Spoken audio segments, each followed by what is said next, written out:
not only for pet insurance and all that must be a sign when people have a little extra money to spend, they will buy this sort of stuff. They're probably getting it via the market. And we're entering December, which, of course, is one of the best months for stocks. But, you know, we're not out of the woods yet, even though you got that whole deal accomplished by and large on taxes. It's not a done deal, but you got a spending problem coming up and a budget potential shutdown issue coming up. Market watcher Paul Schatz on all that. Paul, are you worried about this? You know, December is supposed to be easy money month or one of the easier money months. What do you think? That's right. December traditionally is not a month we worry about because there's usually no catalyst for decline. You can pull out a month here or a month there in history, especially 2007. But by and large, it's really hard to get that selling snowball going. So regarding the shutdown, I'm not concerned. Listen, we could see a 1 or 2% pullback, which would feel like this ginormous decline because we've had no volatility this year. But I think we're just resetting the stage for higher highs into January, if that's the case. You know, these worries that they have right now seem to have moved from the tax thing to the spending, the budget thing. But again, I always see this pop up with every sort of scramble on a budget, whether it's Democrats or Republicans in control. How do you see this playing out? I think you mentioned it 30 seconds ago. We have a spending problem. We don't have a revenue problem. The Democrats are not going to get behind the budget. I think we all know that.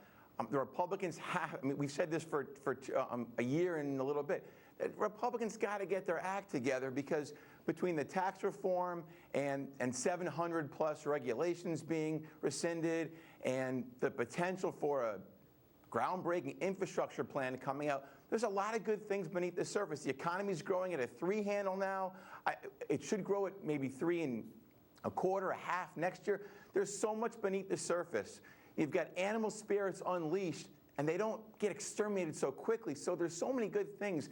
The Democrats are going to obstruct. I get it. Look, the Republicans felt the same way after Obamacare was passed. Oh, that's right. Shoes on the other foot now. But things are pretty good. Yeah. You know, J.P. Morgan had put out a report today, I'm sure you're familiar with it, saying that tax cuts are only about halfway priced into the stock market so far from fully priced into the market. So that would mean we would presumably have another 50% to go. I don't know the timetable they're using here, but that this market, even at these levels, is undervalued. Do you agree? I'm not sure I agree with that. They're only 50% priced in. But let's say they're fully priced in. Still, the market is, you know, evaluation is not a good timing tool.